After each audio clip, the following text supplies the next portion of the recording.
యేసుక్రీస్తు నామంలో పరిశుద్ధాత్మ ఆశీర్వాదమును ప్రతిరోజు పొందుకుంటున్న ప్రతి ఒక్కరికి హృదయపూర్వక వందనాలు తెలియచేస్తూ ఉన్నాను. ఈరోజు పరిశుద్ధాత్మ దేవుడు మనకిస్తూ ఉన్న వాగ్దానము రోమీలకు రాసిన పత్రిక 4వ అధ్యాయము 7వ వచనము. ఏలయనగా తన అతిక్రమములను పరిహారము నొందినవాడు, తన పాపమును పశ్చాత్తాప నొందినవాడు ధన్యుడు. ప్రభు చేత నిర్దోషినని ఎంచబడినవాడు ధన్యుడు. ఈరోజు పరిశుద్ధాత్మ దేవుడు మనకిస్తూ ఉన్న వాగ్దానము. ఎంతోమంది కూడా పాపాన్ని విడిచిపెట్టని వారిగా ఉంటున్నారు. ఎవరైతే పాపముని విడిచిపెట్టి పశ్చాత్తాప పడతారో వారు ధన్యులు అంటున్నాడు. కొంతమంది పాపమును చేస్తూ చేస్తూ పశ్చాత్తాపడతారు, మరలా చేస్తారు, మరలా పశ్చాత్తాపడతారు, మరలా చేస్తారు. అటువంటి వారికి నిజంగా వారి జీవితంలో నరకాగ్ని తప్ప ఏముండదు. పాపము చేసినప్పుడు ఆ పాపముని విడిచుట కోసము పశ్చాత్తాపడి పాపముని విడిచిపెట్టిన వారు ధన్యులు అంటున్నాడు. ఇంకొక మాట, ప్రభువు చేత నిర్దోషిని ఎంచబడిన వాడు ధన్యుడు. ప్రభువు చేత నిర్దోషిని అని ఎంచబడిన వారు ధన్యులు. వారు ఎవరు? ప్రభువులో ఉంటూ ప్రభు కోసము తప్పిస్తూ ప్రభువులో ఉంటూ ఆయన వెలుగు మార్గంలో నడుస్తూ సత్యమైన మార్గంలో నడుస్తూ ఉన్నప్పుడు వారి మీద ఎన్నో రకాలుగా నిందలు, అవమానాలు, ఎన్నో రకాలుగా వారి మీద వేస్తూ ఉంటారు, దోషిగా నిలబెడతారు.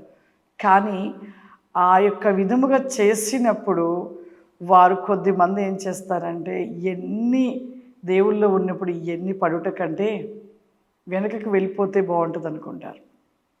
ఈ శ్రమలు, ఈ నిందలు, ఈ అవమానాలు, ఎన్నో రకాలుగా ఇబ్బందులు చేయడము, ఎన్నో రకాలుగా విమర్శించడాలు ఇలాంటివి చేస్తూ ఉంటారు.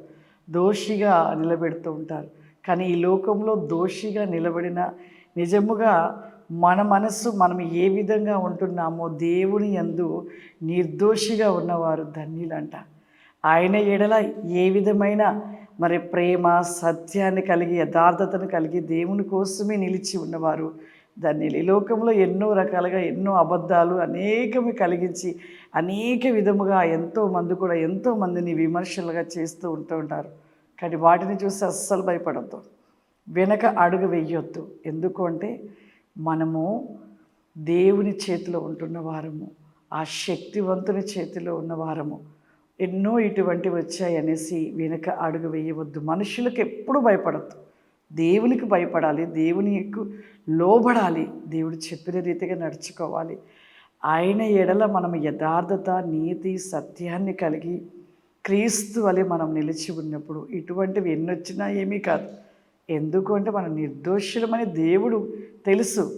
దేవుని దగ్గర ఆయనకి తెలిసిన రీతిగా నిర్దోషులమని దేవుడు ఎంచాలి. కానీ మనుషులు ఏదో రకంగా మాట్లాడి మాటలను బట్టి మనము వెనక అడుగు వేయకూడదు. కాబట్టి మన జీవితంలో లోకంలో మనుషుల వైపు కాదు, ఇంకా అనేక వాటి వైపుగా మనం చూడవద్దు. దేవుని వైపు చూడాలి, దేవునిలో ఉండాలి. ఆయన ఎడల నిర్దోషులమని మనము నిలిచి ఉన్నవారు ధన్యులు. పరలోకం వారిది.